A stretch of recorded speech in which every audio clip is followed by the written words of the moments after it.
তো দেখো আজকে যে বিজ্ঞপ্তি সম্পর্কে এই ভিডিওতে আমরা আলোচনা করছি, যেখানে দেখো শিক্ষাগত যোগ্যতার ক্ষেত্রে বলা রয়েছে যে বিজ্ঞপ্তি প্রকাশের তারিখে যে কোনো সরকার স্বীকৃত ও বৈধ বোর্ড থেকে ন্যূনতম দশম শ্রেণী উত্তীর্ণ হতে হবে।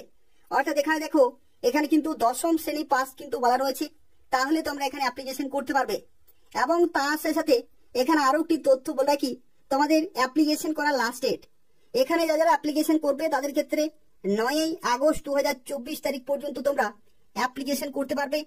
এবং এখানে যারা অ্যাপ্লিকেশন করবে দেখো এখানে তোমাদের লিখিত পরীক্ষার মাধ্যমে নিয়োগ করা হচ্ছে। লিখিত পরীক্ষার ক্ষেত্রে দেখো এখানে তোমাদের টোটাল 35 নম্বরের লিখিত পরীক্ষা হবে। একটি হচ্ছে গণিত, গণিতের ক্ষেত্রে দেখো 10 নম্বর থাকবে। ইংরেজি ভাষা থেকে থাকবে 10 নম্বর। পুষ্টি জনস্বাস্থ্য নারীর সামাজিক অবস্থান থেকে থাকবে 10 নম্বর। এবং সাধারণ জ্ঞান অর্থাৎ জিকে থেকে থাকবে 5 নম্বর। এবং তোমাদের এখানে মৌখিক পরীক্ষা হবে 5 নম্বরের। অর্থাৎ টোটাল দেখো 35 নম্বরের লিখিত পরীক্ষা, 5 নম্বরের ইন্টারভিউ এবং অভিজ্ঞতা থেকে রয়েছে 10 নম্বর। অর্থাৎ এখানে তোমাদের জানি রাখি এখানে কিন্তু প্রমোশনাল বেসিস নিয়োগ করা হচ্ছে। অর্থাৎ যারা সহায়িকা পোস্টে চাকরি করছো এবং কর্মী পোস্টে পদোন্নতির মাধ্যমে বা প্রমোশনাল বেসিস সেই চাকরি পেতে চাইছো, তারাই কেবলমাত্র এখানে অ্যাপ্লিকেশন করতে পারবে। এবং দেখো এই যে লিখিত পরীক্ষা তোমাদের হবে সেটি হবে এমসিকিউ টাইপের, অর্থাৎ মাল্টিপল চয়েস অবজেক্টিভ টাইপ কিন্তু কোশ্চেন থাকবে।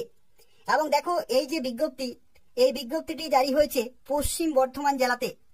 যারা পশ্চিম বর্ধমান জেলা থেকে এই ভিডিও দেখছো তারা অ্যাপ্লিকেশন করতে পারবে। দেখো পশ্চিম বর্ধমান জেলার যে জামুরিয়া 2 নম্বর গ্রামীণ সুসংহত শিশু বিকাশ সেবা প্রকল্প রয়েছে সেখান থেকে এই বিজ্ঞপ্তিটি জারি হয়েছে। অর্থাৎ দেখো অঙ্গনওয়াড়ি সহায়িকা থেকে অঙ্গনওয়াড়ি কর্মী পোস্টে প্রমোশনাল বেসিস নতুন নিয়োগ শুরু হলো, যেখানে তোমরা বেতন পেয়ে যাবে টোটাল 9,000 টাকা প্রতি মাসে।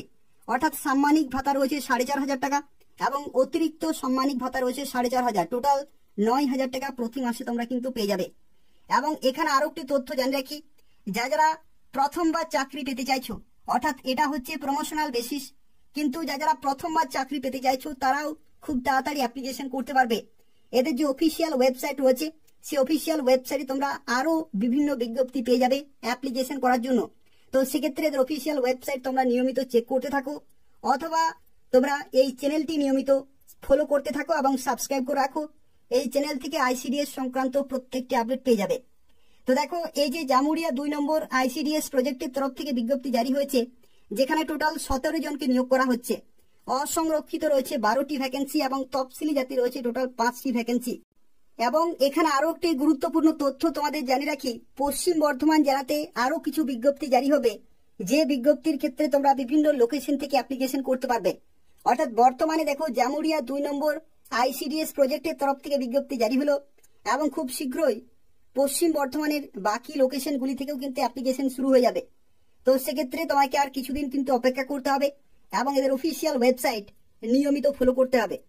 এবং যারা অন্যান্য জেলা থেকে এই ভিডিও দেখছো তাদের ক্ষেত্রেও জানিয়ে রাখি, বিভিন্ন জেলাতে বর্তমানে অ্যাপ্লিকেশন কিন্তু শুরু হচ্ছে আইসিডিএস এর ক্ষেত্রে।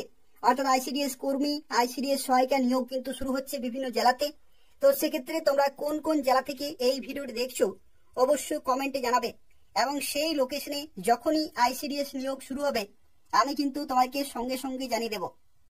তো দেখো এখানে যারা অ্যাপ্লিকেশন করবে তাদের ক্ষেত্রে জানিয়ে রাখি তোমরা কিভাবে অ্যাপ্লিকেশন করতে পারবে। তো এটা হচ্ছে অ্যাপ্লিকেশন ফর্ম।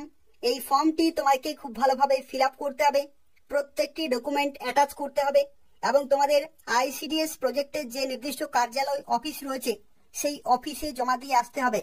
এবং এই যে অ্যাপ্লিকেশন ফর্মটি রয়েছে এইটি তোমরা এই ভিডিওর ডেসক্রিপশন বক্সে পেয়ে যাবে। সেই ডেসক্রিপশন বক্সে আমি পিডিএফটি শেয়ার করে দিয়েছি, সেখান থেকে তোমরা এই অ্যাপ্লিকেশন ফর্মটি ডাউনলোড করতে পারবে। দেখো এই ফর্মটি তোমরা খুব ভালোভাবে ফিল আপ করার পরে কিছু গুরুত্বপূর্ণ ডকুমেন্ট কিন্তু তোমাদের অবশ্যই এর সাথে অ্যাটাচ করতে হবে। তো দেখো এখানে বলা হচ্ছে 3টি সাম্প্রতিকতম কালার পাসপোর্ট ছবি, অর্থাৎ 3 কপি কিন্তু ছবি তোমাকে জমা দিতে হবে এবং একটি ছবি আবেদনপত্রের নির্দিষ্ট স্থানে আঠা দিয়ে সেটে দিতে হবে এবং অপর 2টি ছবি এখানে খামের মধ্যে কিন্তু তোমাকে জমা দিতে হবে। এবং বয়সের প্রমাণস্বরূপ মাধ্যমিকের যে অ্যাডমিট কার্ড রয়েছে সেটা তোমাকে জেরক্সের আকারে, অথবা যে বার্থ সার্টিফিকেট রয়েছে সেটাও তোমরা কিন্তু জেরক্সের আকারে জমা দিতে পারো। উপযুক্ত কর্তৃপক্ষ দ্বারা প্রদত্ত স্থায়ী বাসস্থানের যে শংসাপত্র সেটা কিন্তু তোমাকে লাগছে।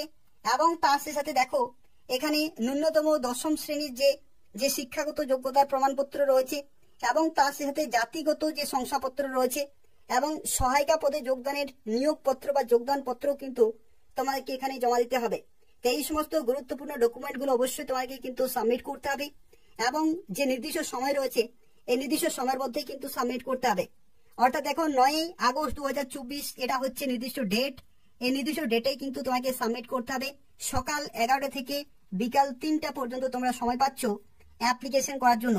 অর্থাৎ এই নির্দিষ্ট সময় পর্যন্ত কিন্তু সময় পাবে। তার পরবর্তী সময়ে কোনো রকম ভাবে কিন্তু অ্যাপ্লিকেশন ফর্ম গ্রহণযোগ্য কিন্তু হবে না। এবং এখানে দেখো আরো একটি তথ্য বলা রয়েছে, ডাক যোগে প্রাপ্ত আবেদনপত্র কোনো মতে কিন্তু গ্রাহ্য হবে না। অর্থাৎ সরাসরি তোমাদেরকে সেই নির্দিষ্ট অফিসে গিয়েই কিন্তু জমা দিয়ে আসতে হবে। এবং তোমাদের যে অফিস সেটি হচ্ছে দেখো জামুরিয়া 2 নম্বর গ্রামীণ সুসংহত শিশু বিকাশ সেবা প্রকল্প, জামুরিয়া, জেলা পশ্চিম বর্ধমান। এই লোকেশনে তোমাকে কিন্তু সাবমিট করতে হবে। এবং দেখো আরো একটি তথ্য তোমাদের জানিয়ে রাখি যে মুখ বন্ধ করা খামের উপরে যা কিছু লিখতে হবে সেগুলো দেখো এখানে কিন্তু লেখা রয়েছে। তোমাদের লিখতে হবে দেখো কর্মী পদে পদোন্নতির আবেদনপত্র, এটা কিন্তু অবশ্যই খামের উপরে লিখতে হবে এবং তার নিচে লিখতে হবে বিজ্ঞপ্তির স্মারক সংখ্যা ও তারিখ। স্মারক সংখ্যা ও তারিখ আমি তোমাকে কিছুক্ষণের মধ্যেই জানিয়ে দিচ্ছি। এবং দেখো পরবর্তী এখানে আরো লিখতে হবে আবেদনকারীর নাম এবং যে কেন্দ্রের সহায়িকা তার নাম ও নম্বর, 11 সংখ্যার কোড নম্বর অবশ্যই লিখতে হবে এবং আবেদনকারীর বাসস্থানের গ্রাম পঞ্চায়েতের নাম কিন্তু লিখতে হবে। এবং দেখো এই যে বিজ্ঞপ্তির স্মারক সংখ্যা এবং তারিখ রয়েছে সেটা তোমাদের দেখো এখানে দেখিয়ে দিচ্ছি। এই যে বিজ্ঞপ্তি প্রকাশিত হয়েছে সেই বিজ্ঞপ্তির ক্ষেত্রে দেখো স্মারক সংখ্যা তোমরা এখান থেকে কিন্তু চেক করতে পারবে। দেখো এটা হচ্ছে স্মারক সংখ্যা 110/ICDS/JM2, এটা হচ্ছে স্মারক সংখ্যা এবং তারিখ হচ্ছে 19 জুলাই 2024। ঠিক এই রকমই কিন্তু তোমাকে লিখতে হবে এবং নির্দিষ্ট সময়ের মধ্যে তোমাদের নির্দিষ্ট অফিসে কিন্তু জমা দিয়ে আসতে হবে। তো এই হচ্ছে সম্পূর্ণ তথ্য।